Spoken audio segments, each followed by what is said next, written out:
सो ये जो है, कई बार आई रिमेम्बर लोग अक्सर पूछते थे कि भी इनका सोशली क्या इन्फ्लुएंस हुआ। बड़े इन्फ्लुएंसेस हुए होंगे, अदर देन के जैसे शराब और ये सब फर्स्ट वर्ल्ड वॉर की बड़ी देन है। नहीं तो अक्सर तो चाय, चाय भी तभी ज्यादा आई है फर्स्ट वर्ल्ड वॉर के बाद, जो हमारे पीते थे। तो शराब भी फर्स्ट वर्ल्ड वॉर की देन है। एक एक बुजुर्ग अंकल मिले थे मुझे बहुत साल पहले। तो वो जब ऐसे मेरे से बात करने लग गए, तो मैंने उन्हें बताया कि अंकल मैं, like he was like a Baba ji for me, so I just said Baba ji, कि इस तरह करके मैं काम कर रही हूँ। So I said in talked in Punjabi, he was a Sikh gentleman. So then he started sharing. और उन्होंने फिर बोला, कहते तुम्हें मालूम है कि फर्स्ट वर्ल्ड वॉर के बाद क्या क्या चेंजेस हुए? तो मैं तो दूसरी तरफ जा रही थी। तो मैंने कहा ऐसे करके तो मेरे को कुछ मालूम ही नहीं है, ये बहुत बहुत पुरानी बात है, मेरा काम अभी शुरू भी नहीं किया था प्रॉपरली। तो then he told me, he said ये शराब है ना, ये शराब फर्स्ट वर्ल्ड वॉर तो बाद आई। अब देखिए उसके ऊपर जो रिसर्चर्स होंगे उन्होंने ज्यादा काम किया होगा, बट क्लियरली सोल्जर्स को जो जब यूरोप में गए, एक तो ठंड है, ऊपर से wounds and so on and so fourth, so I am sure they were given more of से वाइन एंड विस्की, जो भी दिया होगा। हाँ, तो वो जो रम का राशन है, हो सकता है उसका, उसकी भी हिस्ट्री जो है वो इसमें से निकलती हो अच्छी तरह से। वन टू, सोशली क्या हुआ है, फिर चाय का भी असर हुआ कि चाय, जैसे गांव में बुजुर्ग बताते थे कि आगे चाय तो, किसी को चाय देना मतलब उसको इंसल्ट कर देना हुआ माना जाता था, कि उसकी सेवा ही नहीं करी है।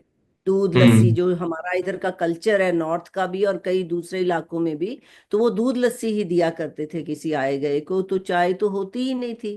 तो फिर चाय, चाय का सिलसिला शुरू हो गया। तो ये तो कुछ है, आई एम श्योर खाने पीने पे काफी कुछ असर पड़े होंगे ऐसे धीरे धीरे। But other social influence, education पे, जो आपने अब ये जो चिट्ठियों की रेफरेंस दी है, तो उनकी जो सर छोटू राम को लिखी हैं, या उन प्रिंसिपल साहब को लिखी हैं, और उनका जो ये है कि उन्होंने स्कूल में पैसे कंट्रीब्यूट किए हैं।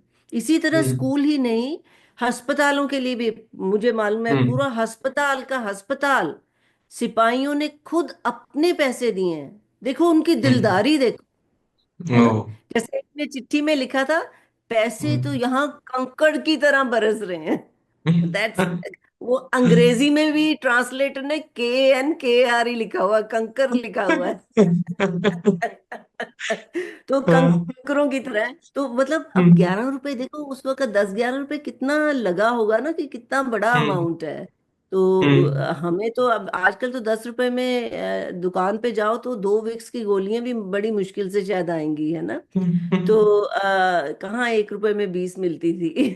सो तुम्हें भी मैं सोशल इंफॉर्मेशन दे देती हूँ। एनीवेज, पॉइंट इज कि वो ऐसे पैसे मिल रहे हैं उनको, और वो देख रहे हैं कि कुछ सेव कर रहे हैं, है ना। एक ने ये बोला है, एक चिट्ठी में उसने लिखा था कि मुझे है कि मेरी ना रिटायरमेंट नजदीक आ रही, वो वहीं लड़ाई पर ही था, तो मुझे है कि मैं कंटिन्यू करता रहूं या आ जाऊं।